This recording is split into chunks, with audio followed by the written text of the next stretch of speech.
estou nesse momento botando nosso conteúdo, tá? Nossa aula para gravar.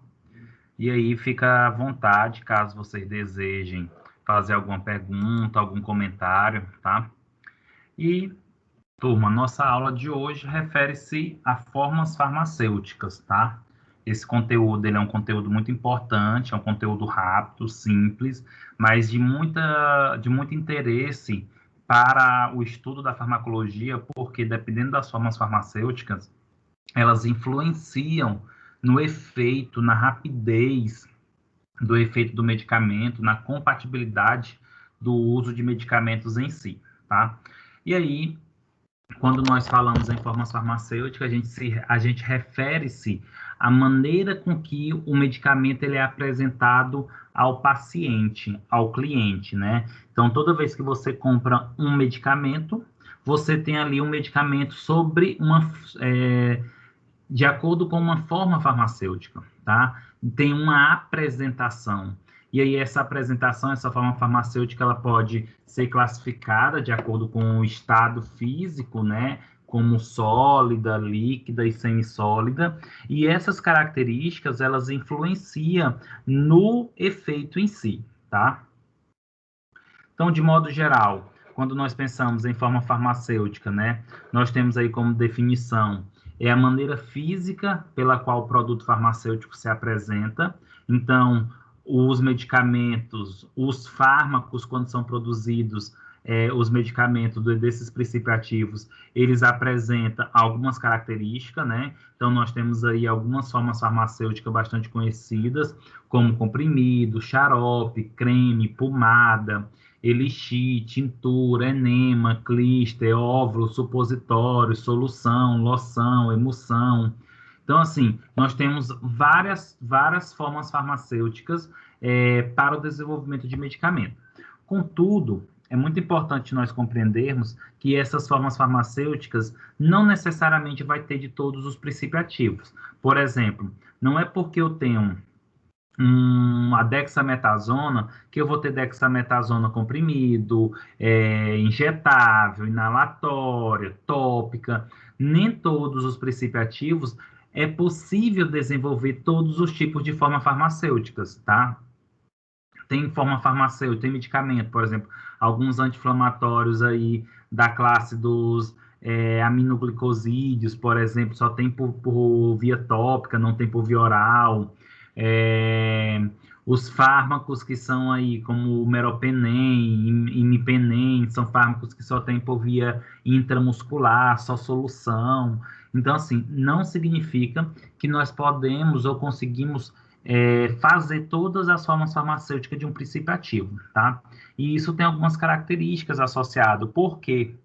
Por que não tem como, por exemplo, a gente produzir um medicamento em todas as suas formas farmacêuticas? Porque isso vai depender, gente, da característica do local onde vai agir, isso vai depender da característica aonde vai ser administrado, da estabilidade química do medicamento, do princípio ativo. Então, muitas vezes é inviável produzir os medicamentos nas mais diversas formas farmacêuticas.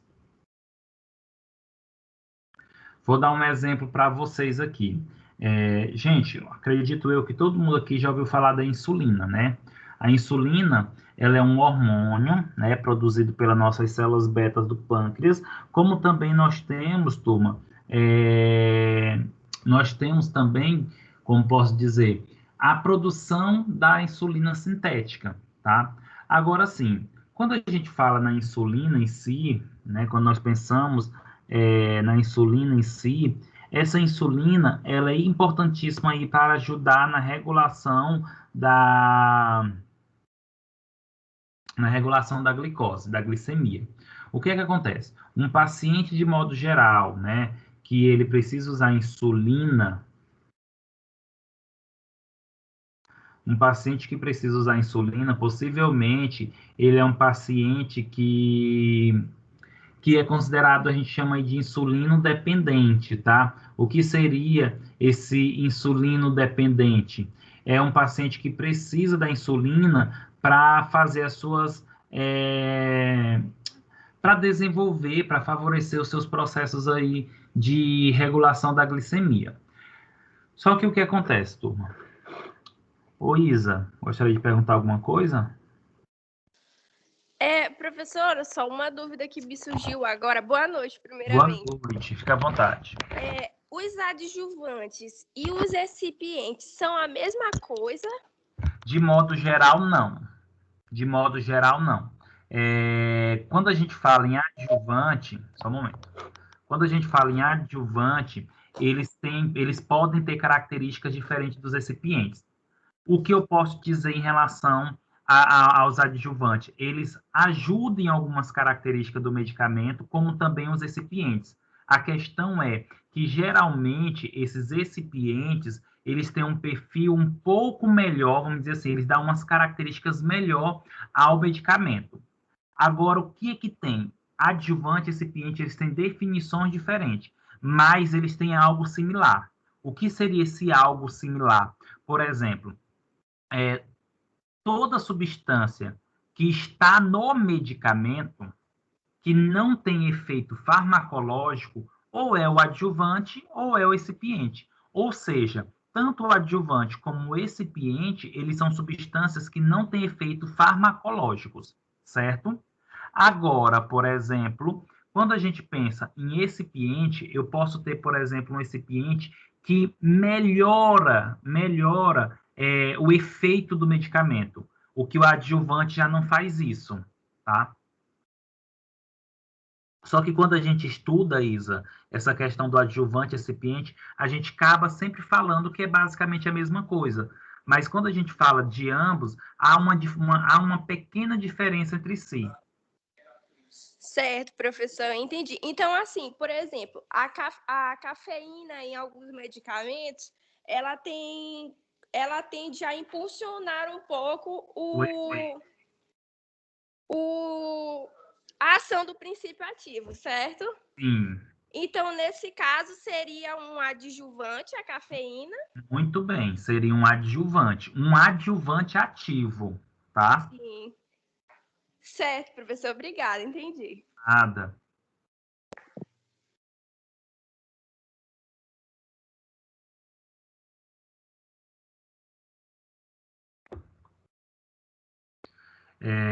Assim, só para complementar, Isa, o que você também perguntou, né? É muito comum as pessoas dizerem assim, que todo recipiente, tá? Que todo recipiente ele é um adjuvante, mas nem todo adjuvante será um recipiente. É como se tudo que está no medicamento que não é o princípio ativo seria adjuvante.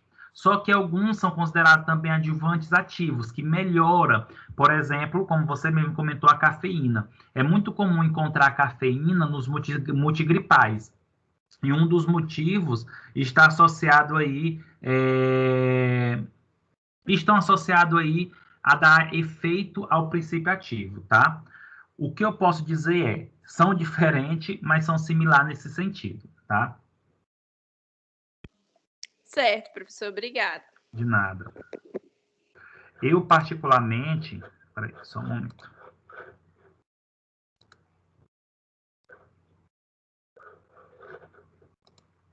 Eu, particularmente, gosto muito de dizer assim, que quando a gente fala em adjuvante, eu prefiro utilizar o termo adjuvante como um que melhora as características no sentido do princípio ativo.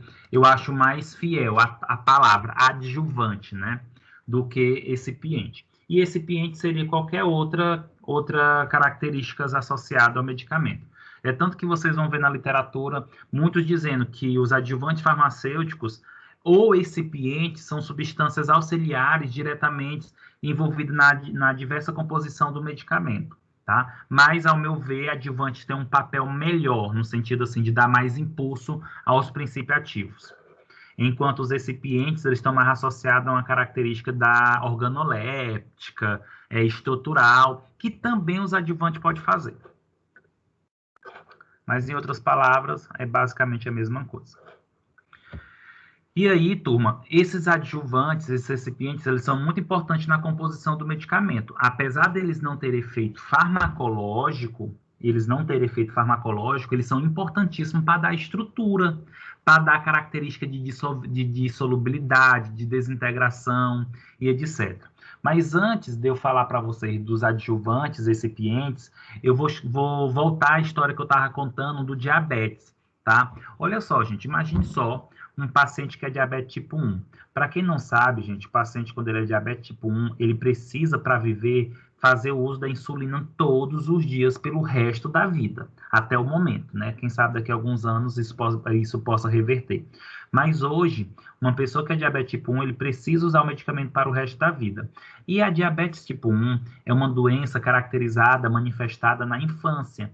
É muito comum crianças, né, de 6 anos, 7 anos, 8 anos, estarem brincando, acabar desmaiando por falta de energia e quando vai se descobrir, ele tem diabetes tipo 1. E aí, hoje nós temos dois tipos de insulina, aliás, duas vias de administração da insulina. Comum, que é a insulina por via subcutânea, que é a mais conhecida, é a mais usada, é a preconizada. E nós temos a insulina inalatória, pela via respiratória, que só tem 2 anos que foi lançada essa insulina, tá? Que inclusive nem está ainda no Sistema Único de Saúde. Quem usa esse tipo de insulina deve ter muito dinheiro para comprar, pois ela é bem cara, tá? Mas voltando nessa característica aí da insulina, imagine só, uma criança com 8 anos descobrindo que é diabetes tipo 1 e ela vai ter que começar a tomar todos os dias a insulina subcutânea. Gente, primeiro, toda via de administração, todo medicamento que é administrado pela via subcutânea é considerado doloroso. O tecido subcutâneo ele é altamente innervado, né, com nervos, com neurônios, e isso acaba fazendo com que aquela região fique sensível e isso favorece a dor. Outro ponto, a insulina administrada por via subcutânea, ela requer treinamento, ela requer conhecimento, ela requer material, tá? Por exemplo, você precisa de seringa, você precisa de agulha, você precisa de algodão, você precisa de álcool 70, você precisa de um aparato para fazer a administração via subcutânea. Aí, imagine só, uma criança de 8 anos, todo dia tendo que administrar essa insulina. O tanto que é torturante, né? Lógico que com o tempo ele vai se adaptar, ele vai sentir menos a dor, tá? Contudo, oi. Assim que a minha sobrinha, a mãe dela descobriu no ano passado que ela tem a diabetes tipo 1. Aí a médica lá em Teresina disse que ela tem essa diabetes, ela nasceu, na verdade, com ela. Sim. Ela nasceu. Aí todos os dias pela manhã, a mãe dela aplica a insulina nela. Aí para medir a diabetes, ela tem um aparelhinho que fica no braço. Troca Entendi. em 15 dias, parece.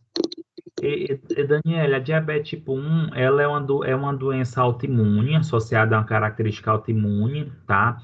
E manifesta na infância. Então, é triste nesse sentido, porque a Também, criança... a dieta dela é muito rigorosa. Ela tem Também. quantos anos? Ela tem 5 anos. 5 anos, né? Ou seja, vai ter que aprender e você pode ter certeza, eu vou dar mais uns 3 anos, ela mesma já vai estar se administrando a insulina. Porque o paciente ele se vê obrigado a aprender desde cedo a administrar o medicamento. Por quê? A criança vai para a escola, a mãe não vai poder estar lá, o cuidador não vai poder estar auxiliando o tempo todo. Então, a criança aprende desde cedo. Turma, apesar de ser muito triste e apesar de ter toda essa situação, mas os pacientes que é diabético tipo 1, eles são pacientes que eles têm mais cuidado com a saúde deles. Por quê? Se eles deixarem de tomar um dia sequer, eles já sofrem consequências drásticas porque não usou a insulina, tá? E aí, nesse contexto, né, por que eu falei tudo isso para vocês? Para tentar fazer com que vocês se perguntem, já que é tão triste, já que é tão doloroso, já que gasta tanto dinheiro, por que a indústria farmacêutica nunca produziu um medicamento que seja um comprimido de insulina, uma cápsula de insulina, para facilitar a vida desse povo, para diminuir os custos? Vocês acham que a indústria nunca tentou? Já, turma, a indústria já tentou fazer a insulina por via oral, só que não dá. Ainda não, tá? Ainda não. Por que que não dá? Porque a insulina, gente, ela não pode ir para o estômago, porque se ela for para o estômago ou para o intestino, as enzimas que degradam a proteína acaba degradando a insulina, porque a insulina é um tipo de proteína. E aí, a insulina sendo degradada, ela não vai ser absorvida, não vai para a corrente sanguínea e, consequentemente, não vai exercer o seu efeito. Por isso que até hoje não foi produzida uma insulina por via oral. Não é porque a indústria farmacêutica não quer, mas no momento as tecnologias ainda não dá para fazer esse tipo de medicamento para proteger a insulina contra as ações do suco gástrico e das secreções intestinais. Comentando sobre isso, eu quero que vocês entendam o quê? Que nem sempre a indústria farmacêutica ela não faz um medicamento em determinada forma farmacêutica é porque não tem como ter uma estabilidade química, uma associação adequada por aquela via de administração.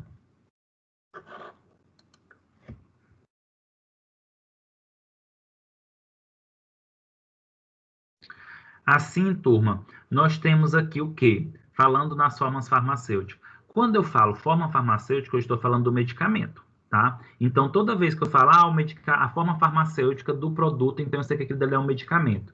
E o que é o medicamento? O medicamento, turma, é um produto farmacêutico tecnicamente elaborado que ele está sobre um estado físico, ou líquido, ou sólido, ou semissólido, e esse medicamento, ele tem um princípio ativo ou a substância, né, ou o fármaco que vai exercer o efeito farmacológico.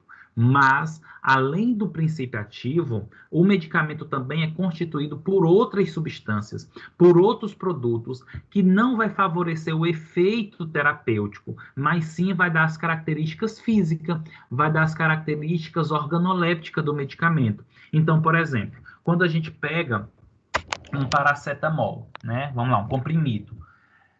750 miligramas de paracetamol. Gente, quando eu falo 750 miligramas do paracetamol, significa que em cada comprimido eu tenho 750 miligramas do princípio ativo. Ah, mas aquele comprimido só tem um princípio ativo? Não. O comprimido ele tem outras substâncias que vai ajudar a dar aquele formato, vai ajudar a dar aquela característica do medicamento, vai ajudar a dar a forma, vai ajudar a unir as substâncias, tá? E isso é chamado de adjuvante ou excipientes, tá? Por exemplo, se você pegar 750 miligramas do paracetamol, ele é um pó meio granulado, um pó meio áspero, é até ruim, né, para a gente pegar nele. Então, quando eu vou preparar o comprimido de paracetamol, eu pego o princípio ativo, mais amido, misturo com outras substâncias e depois eu comprimo, né, através de uma compressão, eu comprimo esse comprimido, formando assim o comprimido, tá? E os adjuvantes ou os recipientes, gente, eles são substâncias acrescidas ao medicamento para dar algumas características, como, por exemplo, para ajudar a solubilizar. Então, são substâncias que, quando entram em contato com a água, ajudam a desintegrar o comprimido, a diluir a substância. São substâncias que ajudam a suspender, diluir, emocionar, estabilizar, preservar. Então, por exemplo, turma, quando se tem um medicamento e diz, o prazo de validade dele é daqui 1 ano, 2 anos, 3 meses, muitas vezes esse tempo de validade dos medicamentos, isso só pode acontecer por causa da presença de uma substância que é conservante, de uma substância que preserva, tá? O medicamento, os adjuvantes, eles servem para colorir, melhorar o sabor da mistura final, né? Por exemplo, quando vocês pegam um xarope aí, um expectorante, que ele tem sabor de morango, tutti-frutti, laranja, quando você pega aí um antiácido efervescente que tem sabor de abacaxi, de limão, todo esse sabor, gente, isso aí são essências que são acrescidas ao medicamento. Ah, então isso daí é o princípio ativo? Não, isso daí é o adjuvante, isso daí é o excipiente. Tudo aquilo que não é o princípio ativo, ou seja, que não causa efeito farmacológico no meu organismo, são os adjuvantes, são os recipientes. Oi, Dandara. Professor, esses recipientes, eles sempre vão estar aparecendo nas caixinhas dos medicamentos, na parte de composição? Isso, na verdade, vai aparecer na bula, tá? Certo. Ele não pode vir também especificado na caixinha fora, Não. porque às vezes tem alguns medicamentos que a composição também vem aparecendo na caixinha. Não, aí o que é que acontece, Dandra? Na caixa não aparece os recipientes do adjuvante. Na caixa aparecem os princípios ativos ou os sais de princípio ativo, mas a composição propriamente dita, você só observa na bula. Por exemplo, se você pegar a... Deixa eu dar um exemplo aqui. Um antialérgico, tá? Que seria, por exemplo, a dexclofenamina, tá? Quando você pega o medicamento, né, que tem a dexclofenamina, você vai encontrar assim, maleato de dexclofenamina, propianato, deixa eu dar um outro, maleato que eu falei, fumarato, tudo que você encontrar, por exemplo, com nome inicial, isso daí seria um sal, que aí vocês vão aprender mais detalhadamente o que seria sais de fármacos ou não na química farmacêutica. Mas na caixa a gente vê a composição do princípio ativo. Na caixa só vem o princípio ativo, não vem as outras substâncias que são recipientes, não vem os adjuvantes na caixa, tá? Tá certo, professor. Okay? E aí, toda vez que vocês pegarem uma bula, lá vai estar assim, o nome do princípio ativo ou dos princípios ativos, e aí vai ter a miligrama. E logo abaixo vai ter uma sigla assim, QSP, Q.S.P. E aí vai estar lá uma miligrama. Aí logo embaixo vai vir os nomes dos adjuvantes. Então, tudo que tiver abaixo desse QSP é os adjuvantes, são os recipientes, tá? QSP, gente, significa quantidade suficiente para preparo, tá? Quer dizer que para preparar um comprimido com aquelas miligramas, eu preciso de tanto daqueles recipientes, de tanto daqueles adjuvantes.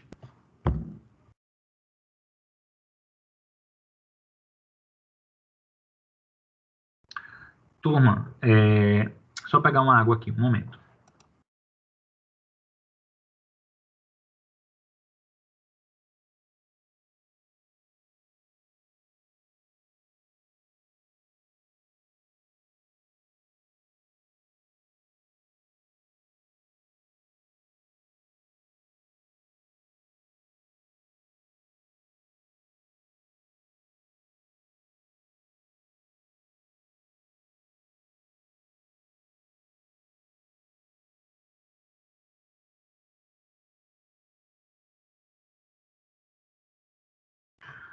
Turma, uma coisa muito engraçada, né, quando a gente fala desses adjuvantes, desses recipientes, é porque, assim, a gente não dá muita atenção para eles, tá? Em que sentido?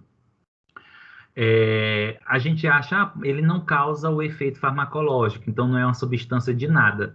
Não, não é isso. Os adjuvantes, gente, eles são muito importantes na formulação, muito importante mesmo, para várias características, inclusive vou falar já já para vocês. Mas eu vou dar só uma dica aqui para vocês em relação a isso. Olha só, turma, até para marketing, os adjuvantes recipientes, eles são importantes. Por exemplo, se vocês estiverem numa farmácia e chegar alguém e falar o seguinte, me dá o azulzinho, eu quero comprar um azulzinho. Vocês saberiam que medicamento é esse? Sim, professor. Qual é, Maurício? Pode ser o Sildenafil, a Flamil, que geralmente também eles falam. Isso. O Viagra, o famoso Viagra, né? Gente, olha só. Isso. O quanto, por exemplo, o Viagra ficou famoso por causa da cor. É tanto que hoje, lógico, existem outros comprimidos, tá, Tom? Existem outros medicamentos que são azul. O próprio Flanax, que é o naproxeno, né? Ele é azul. Mas o que eu quero que vocês entendam é o seguinte, que a cor azul ficou enraizada no Viagra. Então, a própria cor, ela chama atenção para a compra do medicamento, tá? Inclusive, quantas vezes, quando a gente está no balcão de farmácia, chega, por exemplo, uma pessoa perguntando, eu quero um medicamento laranja, que ele tem uma cor assim, com um sabor assim, né? Para vocês verem o tanto que marca essa questão da cor. E o que dá essa coloração ao medicamento, literalmente, é os adjuvantes.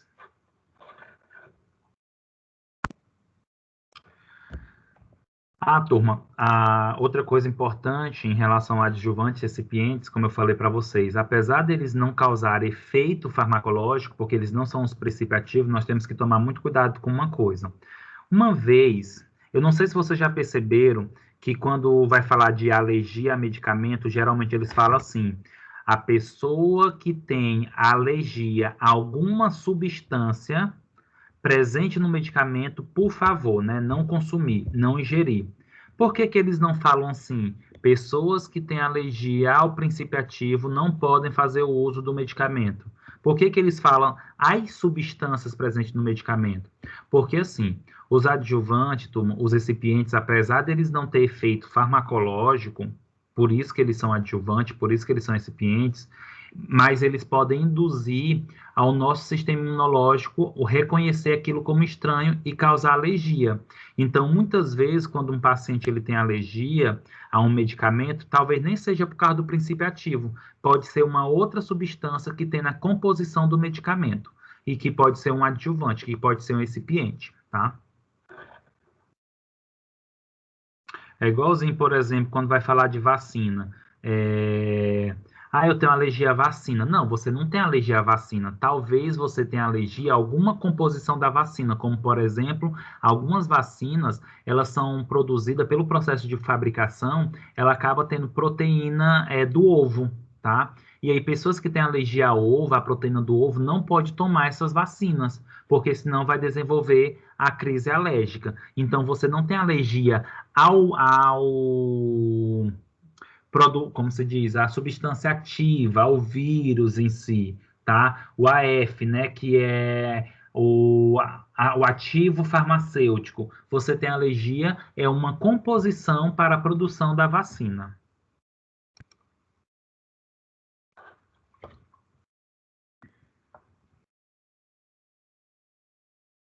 E aí, turma, para ficar mais claro ainda essa relação aí dos recipientes, né, com adjuvantes.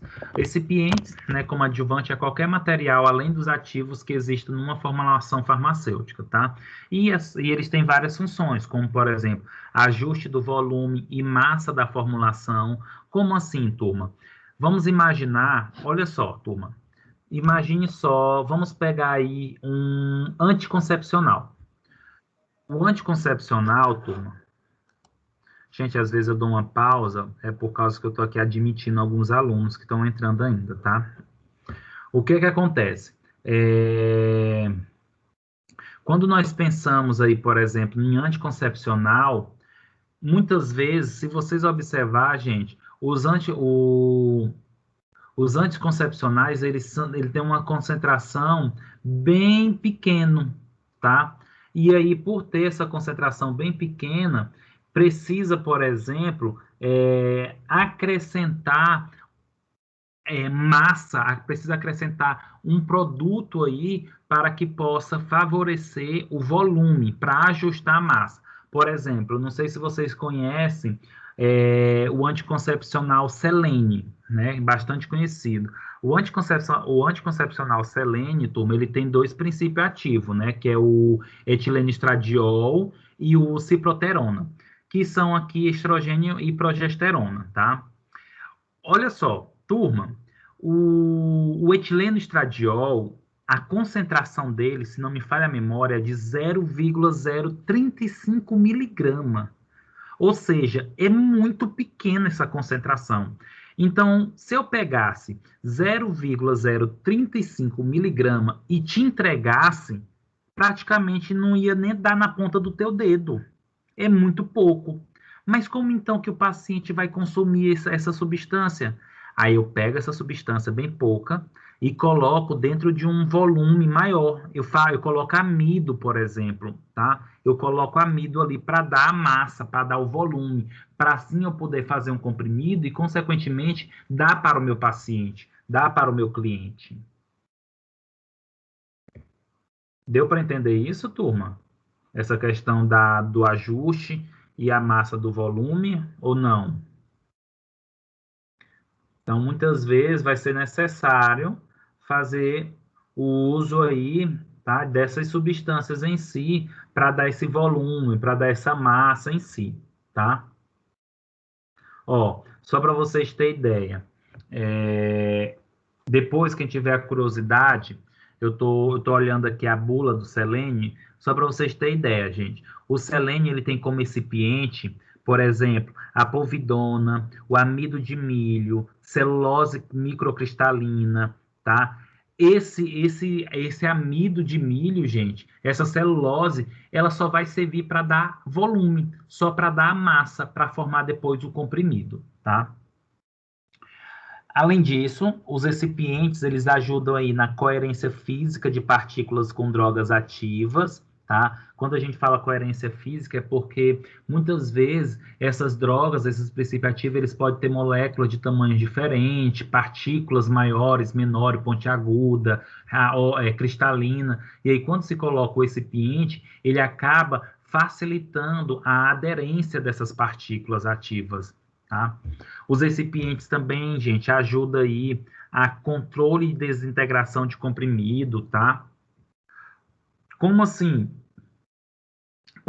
Isso daqui está relacionado, por exemplo, se o comprimido ele é de liberação lenta, de liberação rápida, tá? Se ele é XR, CR, SR, tá? Então, toda vez que a gente fala, o medicamento ele é de liberação lento, mas por que ele é de liberação lenta? Ou por que ele é de liberação prolongado? O que isso favorece? Quando isso acontece, gente, geralmente está associado a uma característica de recipientes.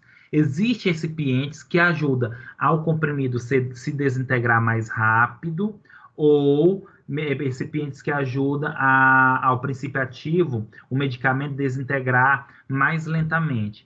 Wellington, mas o que isso influencia, por exemplo, na prática?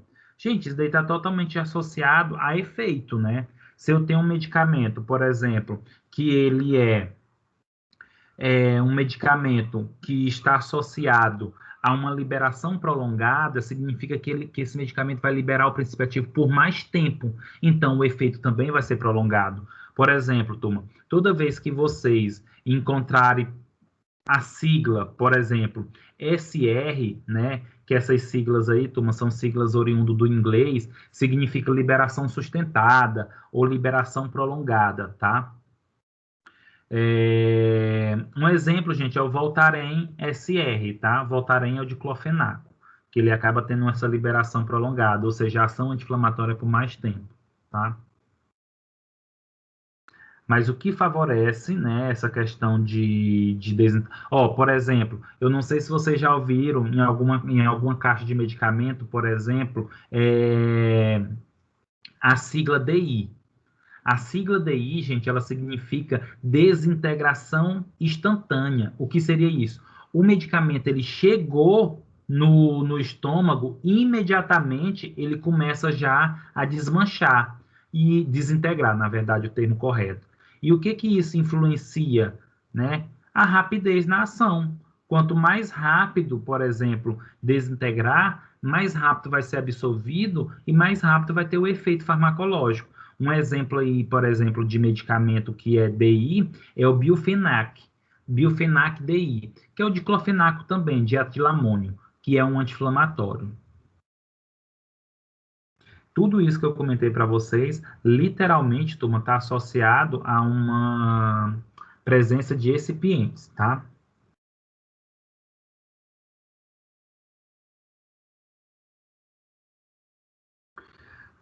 Outra característica associada aí os recipientes, gente, é que eles podem proporcionar camada protetora. O que seria essa camada protetora em si? Quando você vê um medicamento que ele tem camada protetora, ele pode ser chamado de comprimido revertido ou drágia, tá? Um exemplo, gente, é a Neosaldina, tá? Se vocês perceberem, a Neosaldina, ela tem tipo uma camada translúcida, brilhosa. Isso é uma camada protetora. Mas protetora de quê? Gente, muitas vezes o princípio ativo, ele é irritante do estômago. Então, se você der um comprimido normal, aquele princípio ativo vai irritar o estômago. Então, você pode preparar um medicamento que tem uma camada protetora, que o princípio ativo não vai ficar no estômago, mas sim ser desintegrado no intestino, diminuindo a irritação que poderia acontecer no estômago, tá? Os recipientes, eles servem para eliminar gosto, colorir, controlar a liberação de princípio ativo, que eu mostrei agora para vocês, falei agora para vocês, tá? E vários outros aspectos. Lembrando que não necessariamente ele vai eliminar gosto. Muitas vezes ele ameniza, tá? Por exemplo, não sei se vocês conhecem o Emulsão Scott, né? O Emulsão Scott, gente, ele é a base de peixe, de bacalhau, tá? É ômega 3 puro. Só que ele tem um gosto de peixe, ele tem um gosto de óleo, e isso é muito ruim. E aí, é desagradável, na verdade. E aí, as pessoas, quando usam, acabam tendo ojeriza, principalmente criança. Aí, eles prepararam o Emulsão Scott sabor morango. Apesar de ter feito sabor morango, gente, vocês podem ter certeza que ainda continua ruim. Melhorou um pouco, mas ainda continua ruim.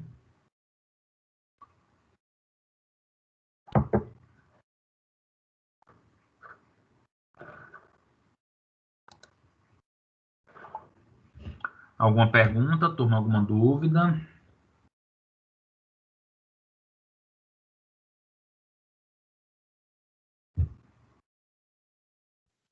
Professor, Oi. eu queria que você uma dúvida referente aos horários dos medicamentos, horários tomados. No Certo. caso, a prescrição é feita no horário, eu esqueço de tomar e vou tomar em outro horário. A eficácia é a mesma? Falhou, Frankilene. Você pode repetir o medicamento o quê? Ele tem que tomar no horário. Sim, é referente ao horário. Após Para tomar 8 horas, eu esqueci, tomei 10 horas. Certo. Tá, vamos lá. Olha só. Remédio de uso contínuo. Sim, perfeito. Vamos pensar em qual classe farmacológica, em qual situação. Por exemplo, o medicamento... Vou dar uma situação. Oi? Cálcio. Vou dar uma situação. Quem toma cálcio? Certo, tá, tranquilo. Os exemplos que eu vou dar ao falar, ele vai servir de modo geral, tá? Mas só para você entender. Quando o medicamento se diz que ele é para tomar de 8 em 8 horas, de 12 em 12 horas, de 6 em 6 horas, o que isso significa? Significa que, quando estiver chegando próximo do horário da próxima tomada, o princípio ativo que está na corrente sanguínea, ele já está diminuindo. Ou seja, se você não repor aquele princípio ativo, você vai começar a não ter mais o efeito do medicamento. E isso pode levar a alguma complicação. Se o paciente é hipertenso e ele toma fora do horário, ele deixa para tomar depois, muito tempo depois, isso significa o quê? Que a pressão arterial vai voltar a subir. Outro exemplo, se o paciente ele está tomando um antibiótico para infecção e está lá dizendo de 8 em 8 horas, aí ele tomou 12 horas, ele tomou 5 horas depois. O que é que vai acontecer? O medicamento ele já vai ter diminuído na corrente sanguínea e aquelas bactérias que estão resistindo, sobrevivendo à ação do medicamento, elas vão ter tempo para procurar um mecanismo de resistência para não fazer com que aquele medicamento funcione mais. É um exemplo, tá? Agora vamos imaginar uma mulher que esquece de tomar o anticoncepcional. Olha só, a literatura, ela aponta que quando a mulher esquece de tomar um anticoncepcional, por exemplo, esqueceu um dia, tranquilo. Esqueceu 2 dias, tranquilo. Quando for, por exemplo, no segundo dia que ela esqueceu, ela pode usar os 2 medicamentos, o do dia anterior e o do dia do outro dia, né, que ela está. Contudo, se ela esquecer 3 dias seguidos, o recomendado já não é mais que ela utilize os 3 medicamentos, mas sim continue utilizando o anticoncepcional daquele dia que ela lembrou de tomar. Qual o problema disso? Se ela tomar um dia, tomar 2 dias, 3 dias, ou ela esqueceu 2 dias e tomou, o que isso acontece? Ela vai estar só com uma sobrecarga hormonal, ela vai ter um efeito contraceptivo, mas mesmo assim a indústria orienta que se esquecer um dia, mesmo você tomando no outro dia, você já tem que usar naquele mês a segunda barreira de proteção, que é a camisinha. Então, quando a gente deixa de tomar o medicamento em horários adequados, nos horários preconizados, eu tenho diminuição desse efeito e a diminuição desse efeito pode me representar um problema lá na frente. Aí vai depender do quê? Da situação em que eu me encontro, vai depender do medicamento, do tratamento em que eu estou tendo, certo? Entendi, professor. Obrigada. De nada. Lembrando que tudo isso a gente tem que entender o caso do paciente, tá? Eu não posso generalizar. Por isso que eu dei 3 exemplos aqui, de hipertensão, de infecção e de anticoncepcional. Aí tudo vai depender, por exemplo, do indivíduo. Você deu um exemplo aí, Franklin, do cálcio. Olha só, deixar de tomar a suplementação de cálcio no horário correto, porque você toma depois, para mim não é nem tanta complicação. Agora, você tomar o cálcio antes do horário, por exemplo, era para você tomar 8 horas da noite, e aí você tomou 5 horas da tarde, sendo que era para tomar de 8 em 8 horas. Aí já tem um outro problema, você vai ter um acúmulo de cálcio no sangue. E o acúmulo de cálcio no sangue pode gerar, por exemplo, formação de vesícula, formação de pedra na vesícula, formação de cálculo renal. Então, da mesma maneira que tomar fora do horário para mais influencia, para menos também pode levar a um efeito adverso.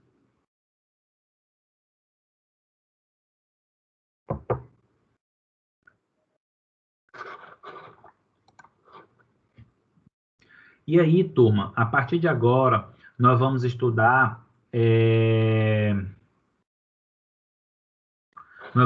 agora, gente, as formas farmacêuticas, né? De modo geral, as formas farmacêuticas, elas são classificadas de acordo com o estado físico, tá? Elas são classificadas em líquidas, semissólidas e sólidas. A própria característica do estado físico também influencia no efeito.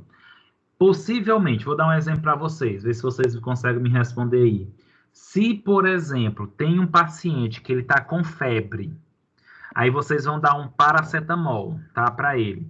Para ter um efeito mais rápido, vocês preferiam dar para o paciente o comprimido ou a solução do paracetamol? Solução, professor. Solução, professor. Por quê? Por que vocês acham que a substância é líquida ou a solução ela é mais rápida? Porque seria mais rápida a absorção. Porque seria o quê? Seria mais rápida a absorção do medicamento, seria mais rápida a melhora do paciente. Professor. E absorver mais rápido, né, professor? Eu acredito. Isso, Carlendra. Diga, Isa. Não, eu acredito que pelo fato de que se a gente fosse usar um comprimido, ele ainda ia ter que ser dissolvido pelo organismo, né? E o líquido não precisa passar por esse processo de absorção. Isso mesmo. Então, significa que o medicamento líquido, ele tem um efeito mais rápido que o comprimido, certo? Então, se nós dissemos isso e vocês estão corretas no que vocês falaram, a minha pergunta é, eu posso dizer que o medicamento líquido, ele é melhor que o medicamento comprimido? Ele tem um efeito melhor do que o comprimido? Não, professor. Tem o mesmo efeito. Não, professor, porque os dois vão fazer o mesmo efeito. Justamente, a É o diferença... mesmo efeito, só que um age mais rápido e o outro não age tão rápido assim. Muito bem. Então, gente, medicamento líquido, ele não é melhor que medicamento sólido. Ele só tem um efeito mais rápido. Mas da mesma maneira que o paracetamol comprimido vai agir, o paracetamol líquido também vai agir. Agora, óbvio que a gente acaba achando que o líquido é melhor porque a gente sente-se uma melhora mais rápida. Mas em efeito, em potência, em eficácia, é a mesma coisa. Turma, nossa primeira forma farmacêutica que nós vamos estar estudando aqui, que tem perfil líquido, tá? São as soluções. E aí, quando a gente fala em solução, é uma mistura homogênea, tá? E aí é importante vocês lembrarem aí da química, tá? Lá da química geral inorgânica, que mistura é quando se tem duas ou mais substâncias em um meio. E quando eu falo mistura homogênea, é quando essas duas ou mais substâncias elas formam uma única fase, tá? Que quando eu olho, eu não consigo distinguir o que é substância A, o que é substância B, o que é substância C e assim por diante. Então, quando eu falo solução, é uma mistura homogênea, onde pode ter o envolvimento de dois líquidos, né, líquido-líquido, ou pode ter o envolvimento de um líquido com uma substância sólida que foi dissolvida nesse líquido a chegar ao ponto de solução, a chegar ao ponto de mistura homogênea. E isso aqui é muito importante, turma. Os medicamentos que são administrados por via intravenosa são soluções. Tem que ser solução, tá? Medicamento administrado na veia tem que ser solução. E aí eu trago um exemplo para vocês aqui de solução, o cloreto de sódio. Gente, o cloreto de sódio é uma substância líquida, que é a água, é o cloreto de sódio, que é um pó, diluída na água, tá? Só que quando você pega, por exemplo, o cloreto de sódio, a solução de cloreto de sódio, tu não consegue diferenciar o que é o cloreto, o que é o sódio, o que é a água, tá tudo misturado ali, tá? O cloreto de sódio, gente, ele é utilizado aí para preparação de injetável, é usado para nebulização, tá? Outra forma farmacêutica líquida, gente, são os xaropes, tá? A definição mais correta para xarope é uma solução que contém açúcar, tá? Apesar de que nós temos xaropes que são doces, mas que não são considerados açúcar, porque eles são produzidos com outras substâncias que não são açúcar, tá, gente? Que inclusive diz aí, é xarope para diabético, que xarope que pode ser utilizado por diabético, tá? Mas, de modo geral, o xarope é uma solução que contém 2/3 de açúcar. E aí, eu chamo a atenção para vocês aqui, do xarope. Turma, o xarope, a maioria deles, geralmente são usados para doenças do sistema respiratório, né? Uma asma, uma alergia, uma tosse, um catarro, tá? Uma gripe. E aí, o xarope, ele tem algumas peculiaridades. O xarope, gente, geralmente ele vence rápido, tá? É muito comum nós comprarmos xarope e a gente não terminar de consumi-lo, porque logo você fica bom e aí deixa de fazer o uso da medicação. Até porque você não precisa mais, né? Se você parou a tosse, se você já não está mais gripado, se você não está mais com catarro, por que tomar o medicamento? Não precisa mais, tá? E aí o que acontece? A gente acaba guardando esse xarope e depois de meses ou de anos, quando a pessoa de novo gripou, o que acontece? Você pega aquele xarope, aí vai abrir ele, faz aquele crack na tampa. O que isso significa? Que os cristais de açúcar, né? Que o açúcar cristalizou. E aí você pega o xarope e olha no fundo, gente, e você vê um tufo, você vê uma massa esbranquiçada. Gente, esse xarope ele não presta mais. Quando vocês tiverem um xarope que tiver essa característica, jogue fora. Porque o que vocês estão fazendo ali, aí tem pessoas que ainda pegam e agita, né? Agita, achando que vai resolver alguma coisa. O que aconteceu ali? Cristalizou o açúcar, pode ter contaminação de bactéria, o princípio ativo já não está mais estável. Se tu tomar um negócio desse, vai estar bebendo uma água, uma garapa de açúcar, só isso, tá? o princípio ativo não vai mais ter ali, praticamente. Ele já se destruiu, tá? Já ficou instável.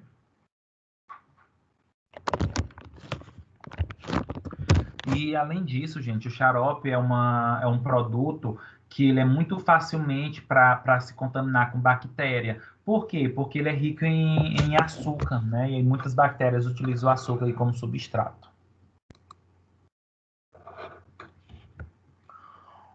Outra forma farmacêutica, gente, é o elixir ou tintura, né? Toda vez que eu falo elixir ou tintura, é uma solução, é um medicamento líquido que ele é constituído de álcool.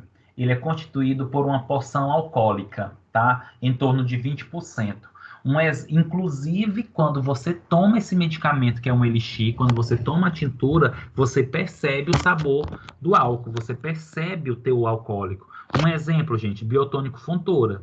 Acredito eu que muitos de vocês já consumiram o biotônico Fontoura. E o biotônico Fontoura, ele tem essa característica alcoólica. Outro exemplo é o aguardente, né? O famoso aguardente da marca La Sobral. Gente, inclusive o aguardente, ele é tão alcoólico, se você não diluir ele em água, você literalmente queima o céu da tua boca. O aguardente, ele desce queimando no esôfago, tá? E aí eu trago para vocês um exemplo aqui de tintura elixir, que é o elixir de inhame, né? Esse elixir de inhame, gente, ele é considerado depurativo do sangue. Quando a gente fala depurativo do sangue, é aquela substância que tem a capacidade de limpar o sangue, de deixar o sangue mais fluido, mais circulante, que lá no interior, geralmente eles falam assim, né? Vai afinar o sangue, tá? Quando tem uma substância que afina o sangue, gente, é porque ele é depurativo do sangue. Por quê, gente? O nosso sangue, ele acumula muita sujidade, muitas toxinas, acumula muitos produtos que vai deixando o sangue mais lentamente, mais denso, mais viscoso, e isso pode levar a várias doenças. E aí, quando tu toma aí um depurativo do sangue, melhora essa circulação.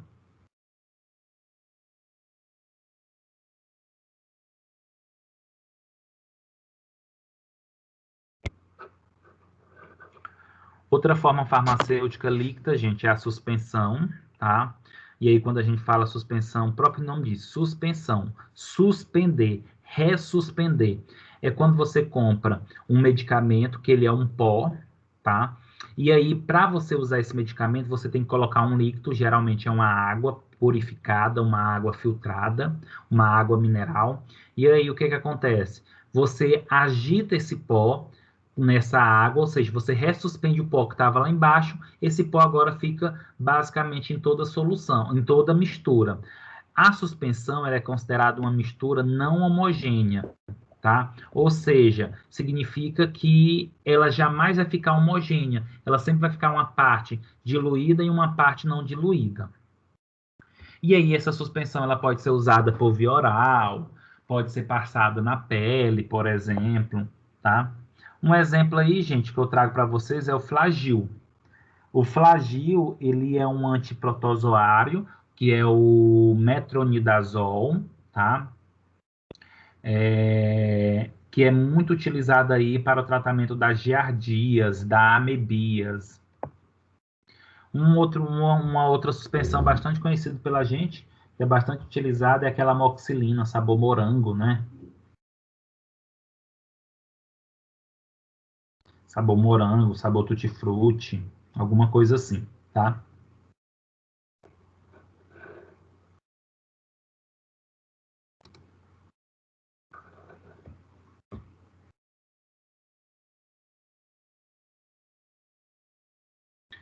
Gente, só um momento, só mandar um link aqui para uma aluna.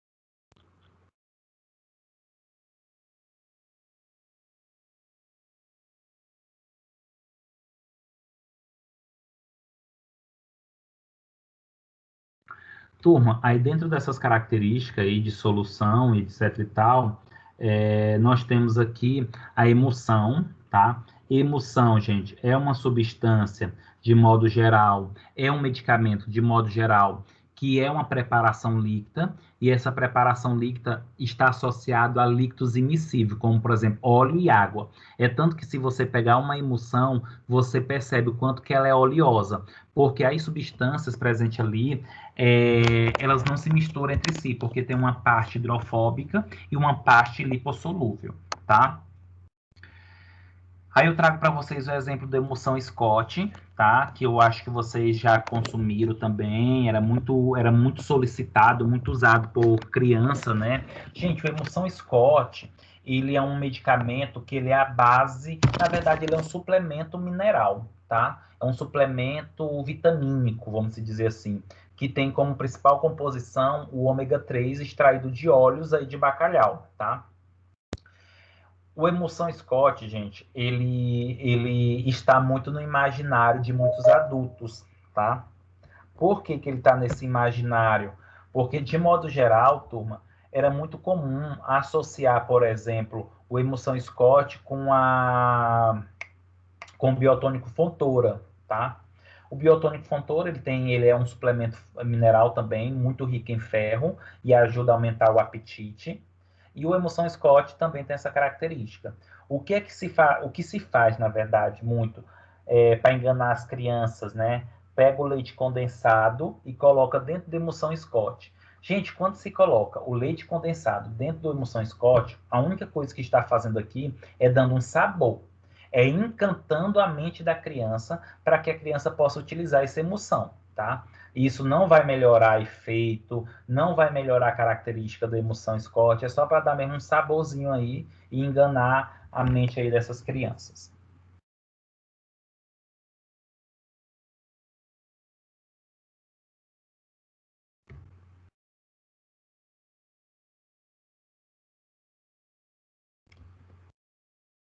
Ainda dentro das características, né, das substâncias das formas farmacêuticas líquidas, nós temos loção.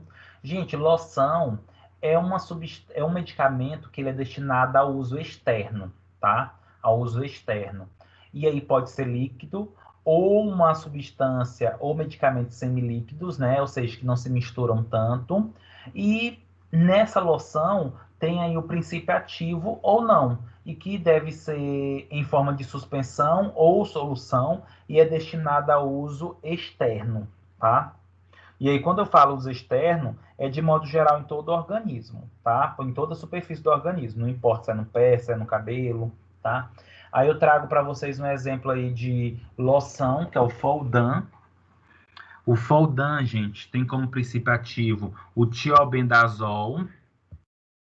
O tiobendazol é um medicamento, é um antiomíntico, é usado aí muito para o tratamento das lavas migras, que é o bicho geográfico, tá? Geralmente se passa quando a pessoa está com bicho geográfico, pode tanto tomar o tiobendazol, como também passar a loção por cima da lava na pele. Um outro exemplo também de solução, gente, nós temos, não sei se vocês já ouviram falar, do diprozone, tá? Diprozone, que é um corticóide, a betametasona, tá? Dipropionato de betametasona, sendo que o dipropionato é o sal, tá? O princípio ativo é a betametasona. Ele é bastante utilizado aí para inflamação, né? Pancada. E também, gente, é usado no couro cabeludo quando a pessoa tem alopécia por estresse, por ansiedade, por exemplo.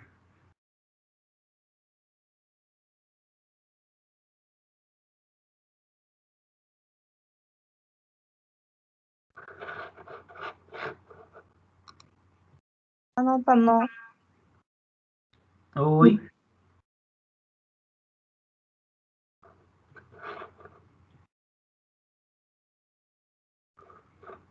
Não, professor, foi sem querer. Ah, tudo bem, tranquilo. E aí, turma, para nós encerrarmos, né, nossas formas farmacêuticas líquidas, nós temos aqui enema e clíster, tá? Toda vez que a gente fala enema e clíster, nós estamos falando de medicamentos líquidos que são usados para uso retal, né? Preparação para uso retal. como, por exemplo, a vaselina líquida, né, que é utilizada aí para lubrificação, para hidratação, tá? Turma, tem um outro também que é utilizado, utilizado para constipação ou então para fazer lavagem gástrica, fazer lavagem intestinal quando a pessoa vai fazer exame, é o Minelax, tá? Minelax, que ele é uma bisnaga, tá? E aí a pessoa corta a pontinha da bisnaga e introduz na região do reto e aperta para retirada do líquido. É considerado um enema, é considerado um clíster, tá? Então, todo medicamento líquido que é usado diretamente na região retal pode ser chamado de enema ou clíster, é a mesma coisa. Nós temos também como forma farmacêutica o shampoo, tá? O shampoo escrito aí é com X, porque brasileiramente, no português brasileiro, shampoo se escreve com X, não com SH e 2O, que shampoo com SH e 2O, gente, é americanizado, tá? E o shampoo, gente, também pode ser considerado uma forma farmacêutica, tá? O shampoo, ele é destinado à limpeza do couro cabeludo e nesse shampoo pode ter, por exemplo, princípio ativo ou não. Se tiver o princípio ativo, é porque vai tratar algum problema associado ao couro cabeludo, como seborreia, caspa, tá? E nós temos, por exemplo, o shampoo de cetoconazol, né, que é utilizado aí para caspa.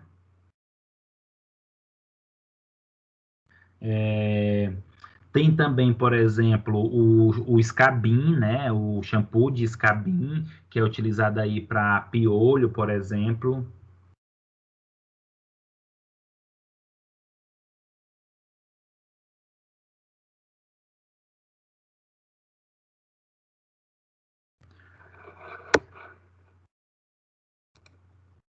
Turma, não necessariamente, por exemplo, só tem essas formas líquidas. Eu trouxe para vocês as principais, tá? Pode ter outras formas farmacêuticas líquidas também. Existe, na verdade, outras formas farmacêuticas líquidas. E aí, esse material todo aqui, gente, já está disponível para vocês no AVA, tá? E aí eu quero que vocês dêem uma lida nesse slide aqui, que é um resumão de tudo que eu falei, mas eu vou falar aqui só de 2 pontos, tá? E depois vocês dão uma lida mais nesses detalhes aqui. Mas vou chamar a atenção de vocês para a vantagem das formas farmacêuticas líquidas e as desvantagens, tá? Quais são as vantagens? É mais facilmente deglutidos, e isso é verdade, né, turma? É mais fácil deglutir, tá? O medicamento quando ele é líquido. Inclusive, isso daqui é muito importante, tá, gente? Tem pessoas que a gente fala, tem frescura, não consegue tomar o comprimido. Muitas vezes não é frescura. Existe a fobia da ingestão de comprimido, de medicamento. E aí, muitas vezes, ou trauma, tá? Quando você vê um adulto que não consegue tomar, por exemplo, comprimido, pode ter certeza que esse adulto ele foi traumatizado na infância. Possivelmente a mãe batia, a mãe abria a boca, a mãe segurava a boca, empurrava o comprimido goela abaixo, e isso foi levando um trauma, tá? Contudo, por exemplo, eu tenho um amigo, turma, que ele não consegue, por exemplo, tomar medicamento líquido. Parece que induz o vômito, parece que ele sente nojo. Inclusive, por exemplo, quando ele está com desconforto intestinal, diarreia, né, infecção intestinal, ele sempre fala, não compra o Florax, porque o Florax ele é líquido, né? Compra o Floratil, o Repoflor, que é uma cápsula, pois ele não consegue tomar, por exemplo, medicamentos líquidos. E aí, os medicamentos líquidos, como vocês mesmos já falaram, quando ele chega no estômago, como eles já são líquidos, eles já vão rapidamente ser absorvidos, não precisa ser desintegrado. Então, se eles são logo diluídos, eles são logo absorvidos. Então, logo tem um efeito, tá? E desvantagem das formas farmacêuticas líquidas? Transporte e estocagem, né? É mais difícil armazenar medicamentos líquidos, tem que tomar muito cuidado com os recipientes, porque os líquidos podem interferir com plástico, tá? É bem mais caro as embalagens dos medicamentos líquidos. Geralmente, o medicamento líquido vem em embalagens escuras, tá? protegida contra a luz. Por quê? Porque os medicamentos, quando estão desenvolvidos na forma líquida, eles têm menor estabilidade, ou seja, é mais fácil de se perder, de vencer. E um ponto muito importante, os medicamentos líquidos, eles acabam levando, gente, a uma imprecisão da dose. O que seria essa imprecisão da dose? É quando o medicamento... gente, pega um medicamento líquido, um xarope, que vem aquele copo dosador, e tenta colocar 5 ml. Vocês não colocam 5 ml. Sempre vai ser mais ou vai ser menos. É muito difícil a gente conseguir, literalmente, ter uma dosagem fiel quando utiliza um medicamento líquido. Ah, mas coloca na seringa. A seringa é o que mais chega perto da fidelidade, né, de dose. Mas mesmo assim ainda se perde no êmbolo, nas paredes, tá?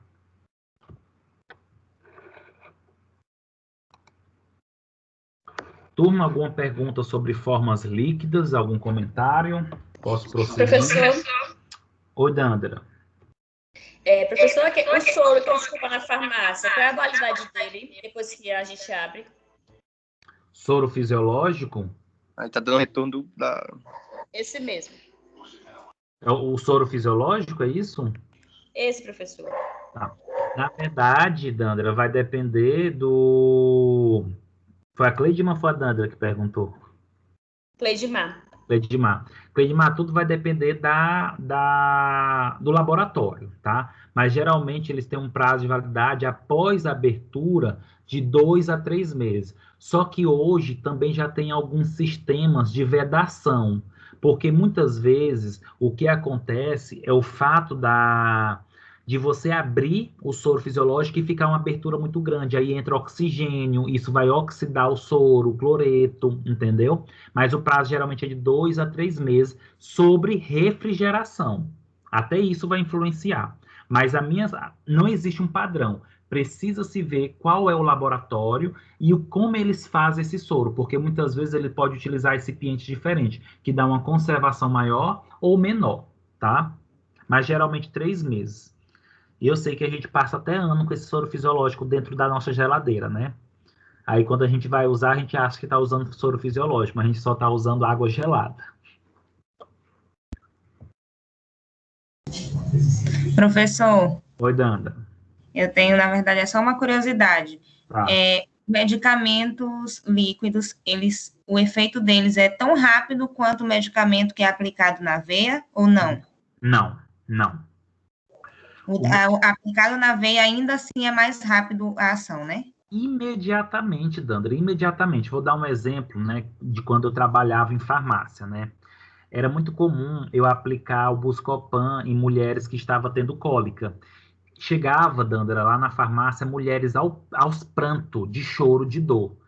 Era só colocar o Buscopan, era só começar a introduzir o Buscopan ou a dipirona, por exemplo, injetável, na veia, que a mulher chega e fazia assim, relaxava, parava de chorar imediatamente. Por quê? Porque já vai tendo uma dosagem mínima para fazer efeito e na veia. Já um medicamento líquido, vamos dizer, por via oral, por exemplo, mesmo ele sendo absorvido rápido, ele precisa ser absorvido. Então, o medicamento vai para o estômago, ele é diluído e vai ser absorvido, chega na corrente sanguínea. Ou seja, isso vai demorar aí uns 10 minutos, 15 minutos. Já o medicamento injetável, o medicamento intravenoso, você coloca direto na veia. Então, colocou, já começa a sentir o efeito.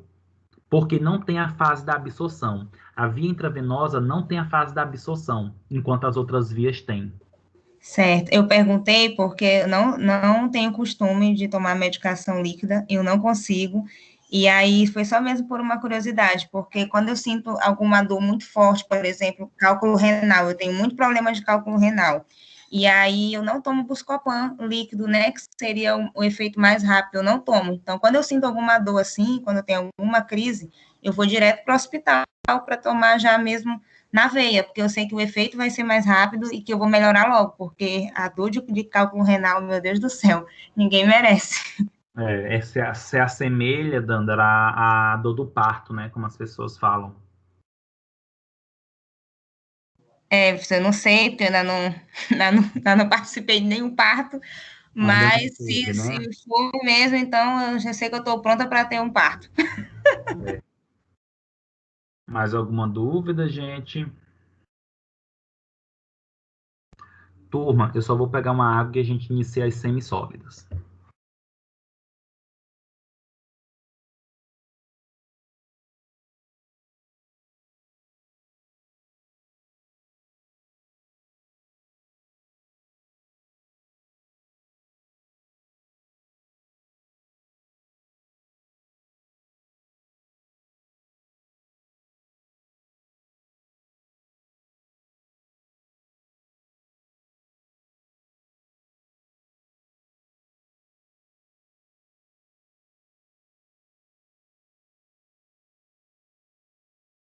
Filha,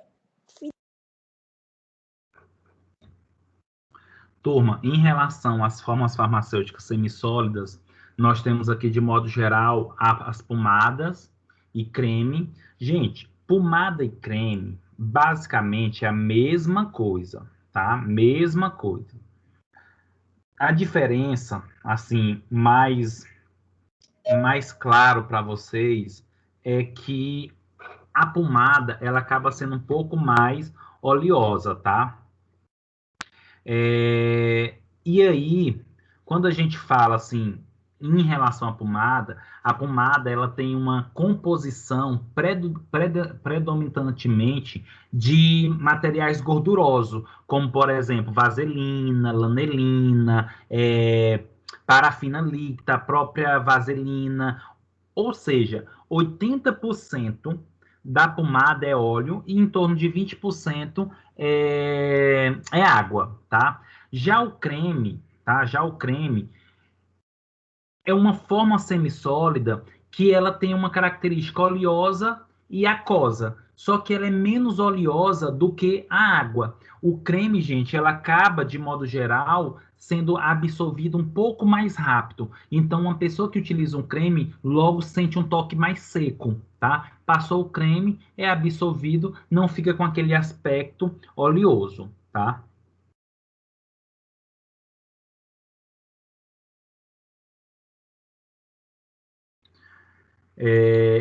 Aí eu vou dar um exemplo para vocês aqui. Olha esses exemplos, o Betnovate.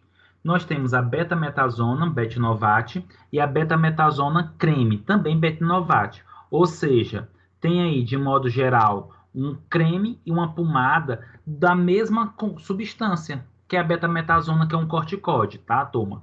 Aí,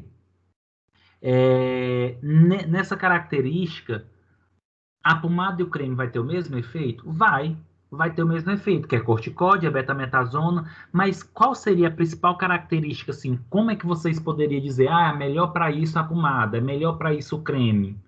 Vocês saberiam me dar um exemplo, turma? Por exemplo, em que situação vocês indicariam um creme, em que situação indicaria pomada?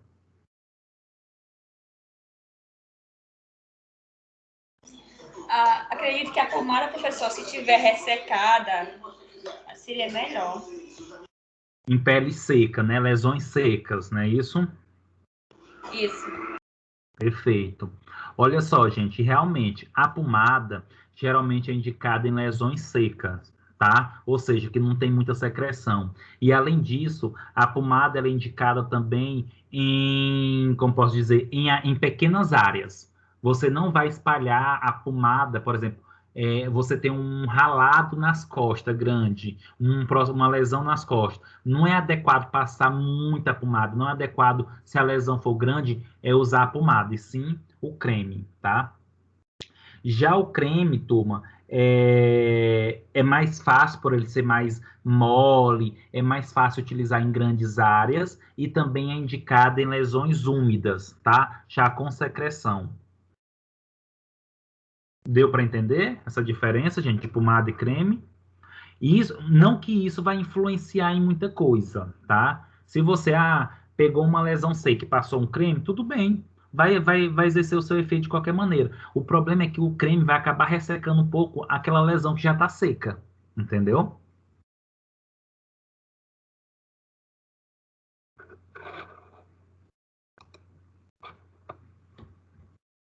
Gente, pastas, né?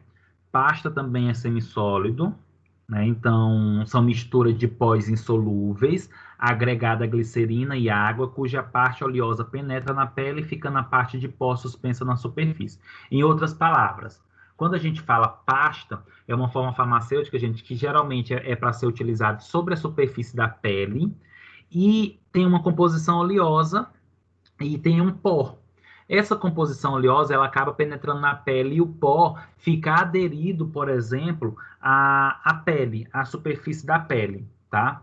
Um exemplo, né, de pasta é a famosa pasta d'água. Não sei se alguém já usou, né, se alguém conhece, por exemplo, mas de modo geral, gente, a pasta d'água, quando se passa, literalmente você percebe que é como se estivesse amolecendo um tecido, é como se uma substância fosse absorvida, mas fica aquele pó, mas fica aquela camada, né, na superfície, que muitas vezes, para você retirar essa camada, você tem que utilizar alguma gordura, um azeite, um próprio óleo de cozinha para ajudar, porque fica bastante aderido à pele, tá? E aí a pasta d'água, gente, ela tem como aplicação, né, queimaduras, né, assaduras, que é a base de óxido de zinco, glicerina, que é bastante utilizado para essas características.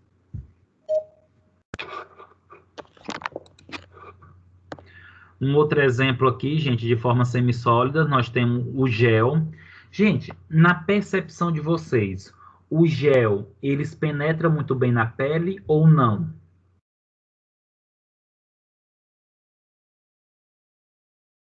Não. Não? Então, quando você utiliza, por exemplo, um doutorzinho, né? Quando você utiliza um gelol, você percebe que o gel não penetrou bem na pele, né? Fica ali molhado, é isso? Acho que sim, professor. Ele fica bem mais na superfície.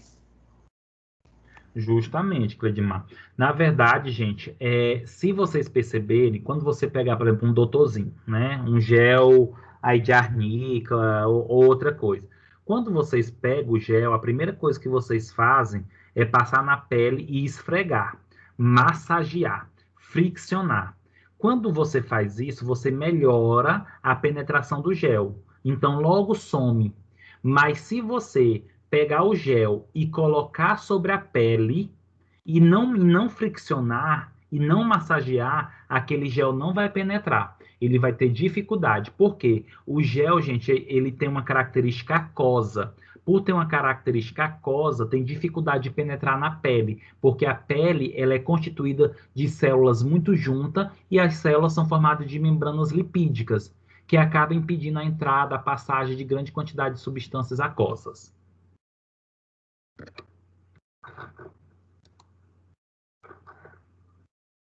E, por último, né, das formas semissólidas, nós temos aqui as formas gasosas, tá? O próprio nome está dizendo, formas gasosas significa que são substâncias que elas vão ser voláteis, elas vão estar na sua forma de aerosol, vai estar nas suas formas de respingo, vai estar nas suas formas de gás, e que possivelmente vai ser administrada pela via respiratória, tá? O que acontece? As formas gasosas, elas são formas farmacêuticas que, submetidas a pressões, se transformam em gases, podem ser usadas através de nebulizadores ou de aerosóis.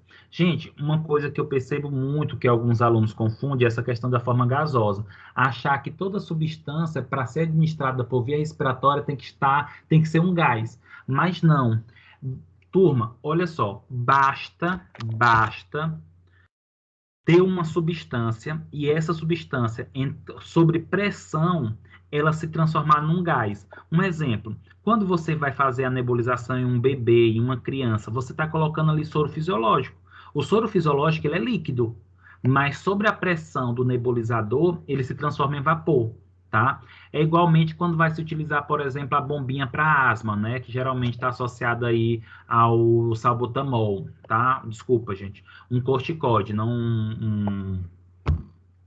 um beta-bloqueador, tá?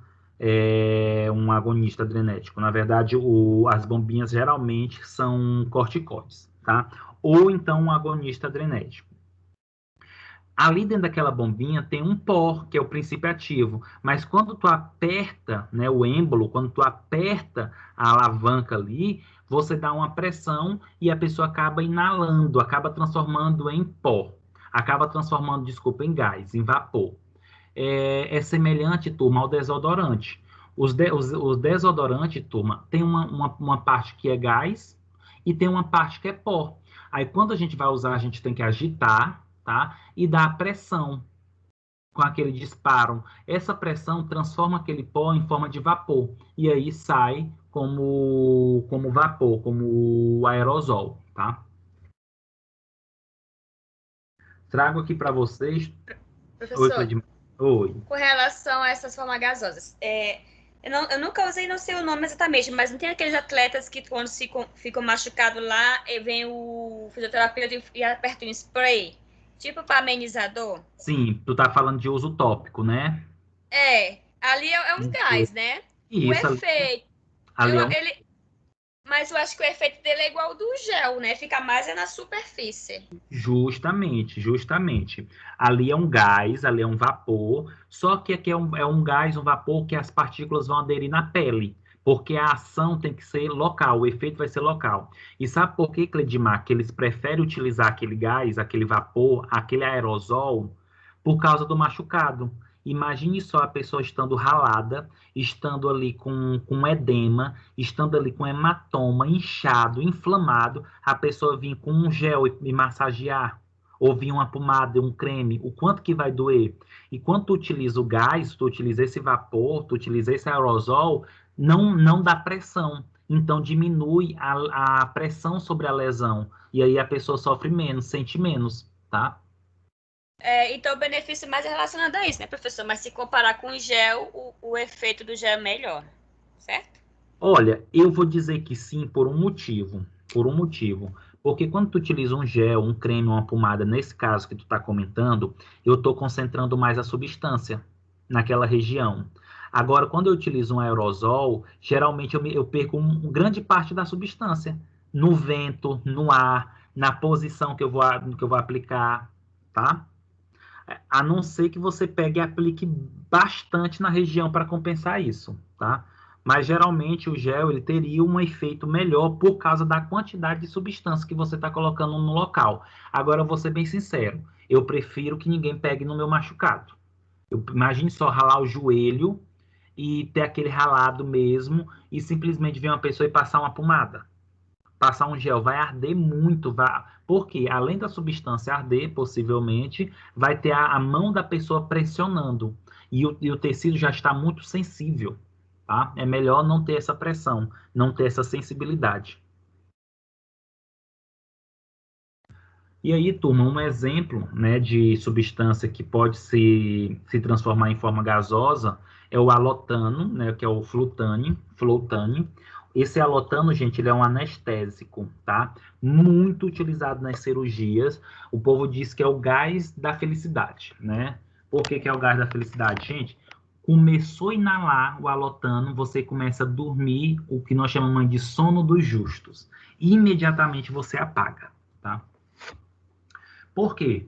Porque, primeiro, gente, todo medicamento que é administrado por via respiratória, o efeito também é praticamente imediato. Porque a substância ela vai logo para os alvéolos, tem as trocas gasosas e essa substância acaba entrando na corrente sanguínea e já exerce o seu efeito.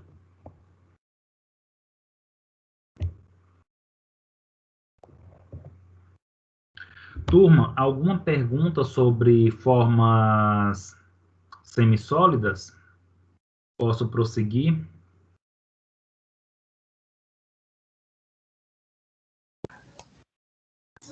Pode prosseguir, professor.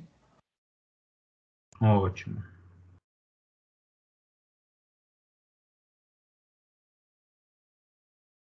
Só um momento.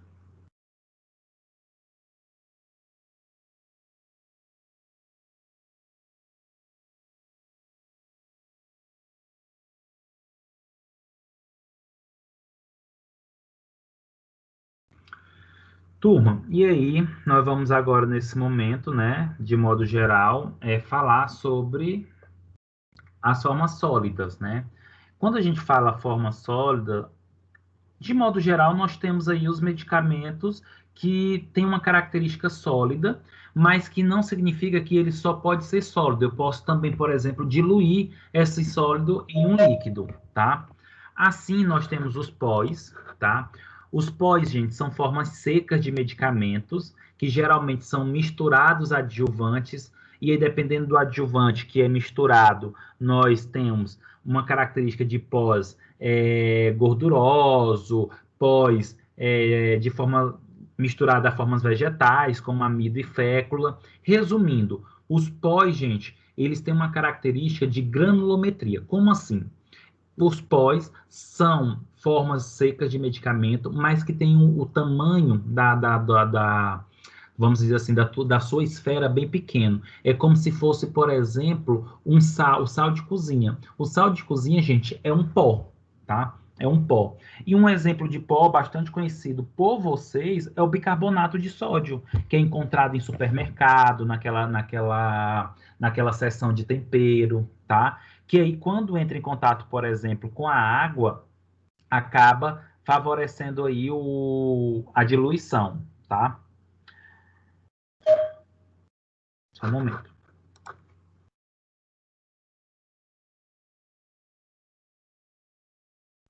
O que mais que eu posso falar sobre os pós?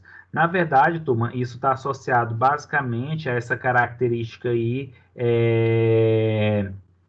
a essa característica mesmo da granulometria, do tamanho dessa partícula em si. É igual aos granulados, que eu vou falar agora abaixo. Granulados, gente, também são formas secas de medicamento. A diferença é que os granulados, eles já têm um grão ou grânulos maiores, tá? É como se vocês fossem pegar, por exemplo, turma, não sei se vocês conhecem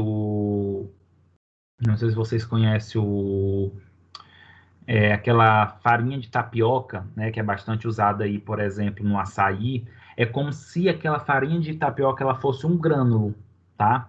Porque a granulometria, o tamanho da partícula é maior. E tanto os pós quanto os granulados, gente, eles podem se dissolver em líquido, tá? Em meio aquoso.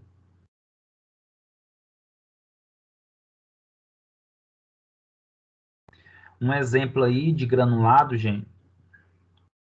Oi, Isa, ia falar? Não, professor, foi sem querer. Tá, tudo bem.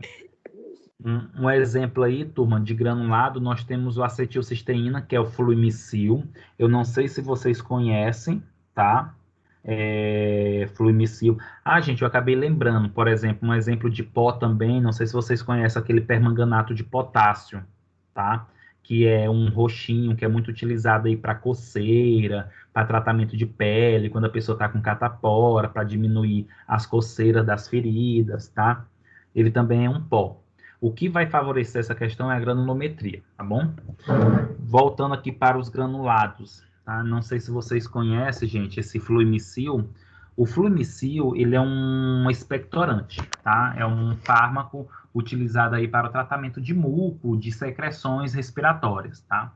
O fluimicil, turma, ele tem comprimido, ele tem xarope, ele tem os granulados que se dissolvem na água, tá?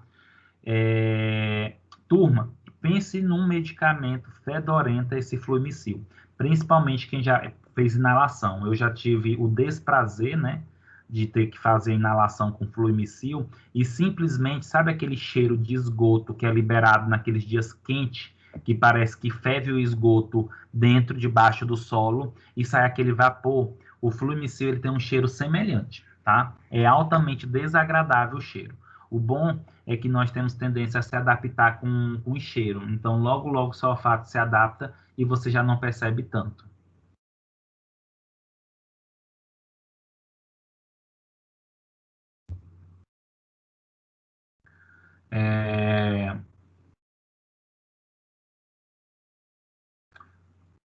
E aí, sem dúvida, nós vamos para as duas formas sólidas que é bastante conhecida por vocês, sem dúvida, que são comprimidos e draja. E aí, turma, de modo geral, comprimido e draja é quase a mesma coisa. Por quê? Tanto o comprimido como a Draja tem o mesmo formato, é comprimido, os dois são formados porque tem uma compressão de pós. O que seria isso? Eu pego o princípio ativo, que é um pó, eu pego o amido, que é um pó, pego os outros recipientes, que são pós, e vou misturando, e depois vem uma máquina e comprime, né? Dá a compressão e esse pó se une. Tanto o comprimido como a Draja tem essa mesma característica. A diferença é que a Draja, gente, é um comprimido revestido, ou seja, tem uma película. Essa película, gente, vai proteger o princípio ativo do estômago, como também pode proteger o estômago do princípio ativo quando ele for irritante. Outra diferença, a Draja nunca será partível.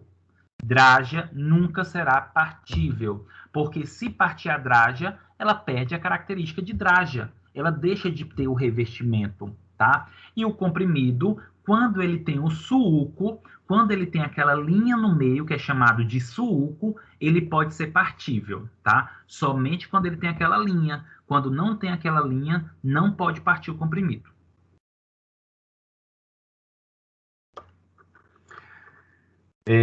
E quando é que eu posso dar por exemplo, em que momento eu posso escolher, por exemplo, comprimido ou Draja, né? Eu tenho que tomar a dipirona, e aí eu tenho dipirona comprimido, eu tenho dipirona Draja. Quando escolher qual dos dois? Geralmente, turma, as Drajas ou comprimidos revestidos, eles são usados mais quando o paciente ele tem problemas gástricos, né? Gastrite, queimação, úlcera, dores, aí acaba utilizando as Drajas, tá?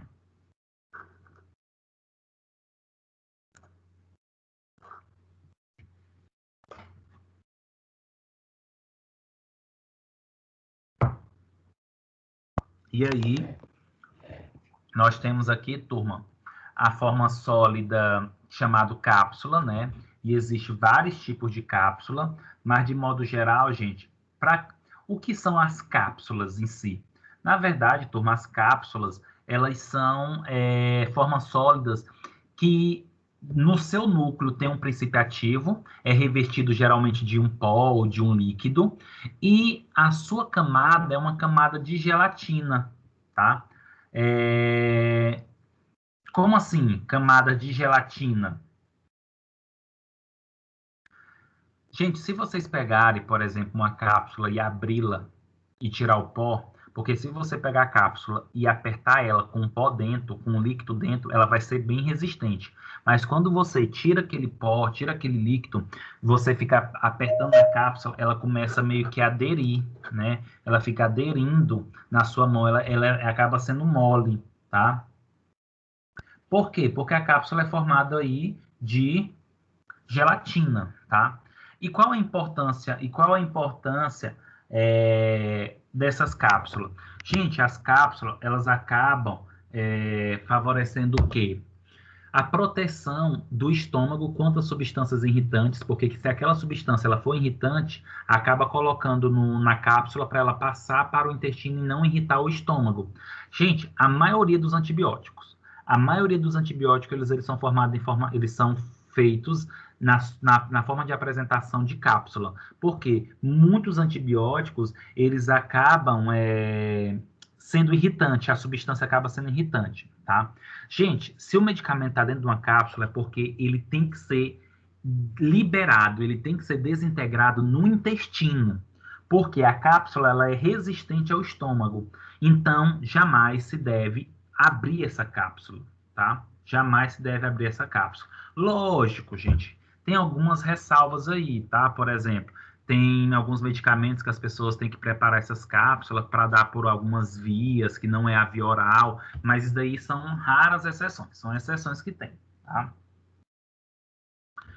E aí nós temos vários tipos de cápsula, né? Cápsula dura, mole, cápsulas gastroresistentes, cápsula de liberação modificada, tá? E aí isso vai depender das características, tá? Geralmente, a cápsula dura, gente, é essas que a gente parece o plástico mesmo. Elas são chamadas de cápsulas duras, tá? Parece um plástico, ok? As cápsulas moles, acho que vocês já viram, não sei se vocês já tomaram cápsula de alho. que é até uma meio que amarelinha, meio laranja, transparente. Essa cápsula de alho é uma cápsula mole, tá?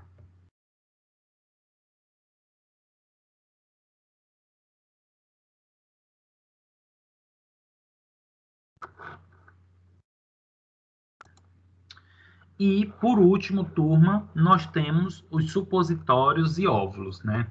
Gente, tanto o supositório quanto os óvulos, eles são formas farmacêuticas sólidas que em contato com a temperatura corporal, eles se desmancham, eles se tornam líquido.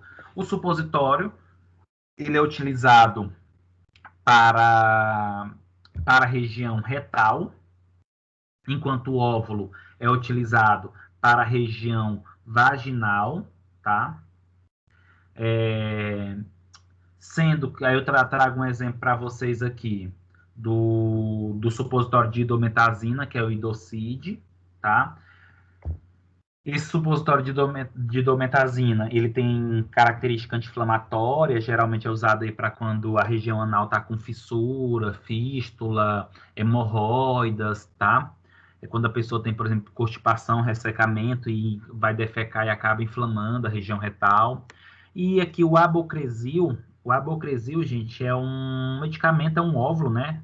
Que ele é indicado para o tratamento de inflamações, infecções, lesões do tecido céfico vaginal, corrimentos vaginais e outras características, tá?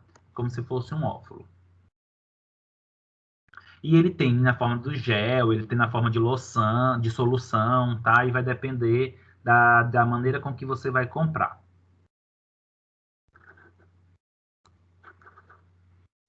Ok, turma? Alguma pergunta, alguma dúvida? Finalizamos nossa aula de formas farmacêuticas. Lógico, turma, tem outras formas farmacêuticas que eu não cheguei a comentar aqui para vocês, como, por exemplo, goma, tá?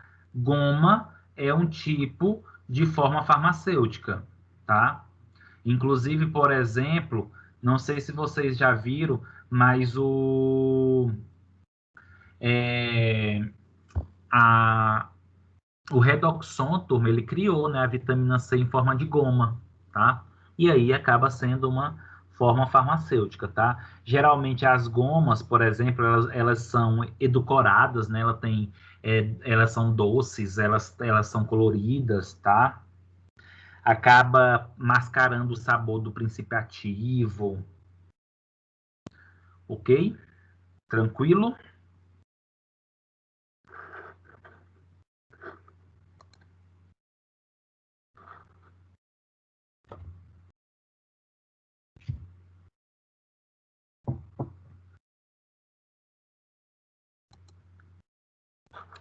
Alguma pergunta, turma?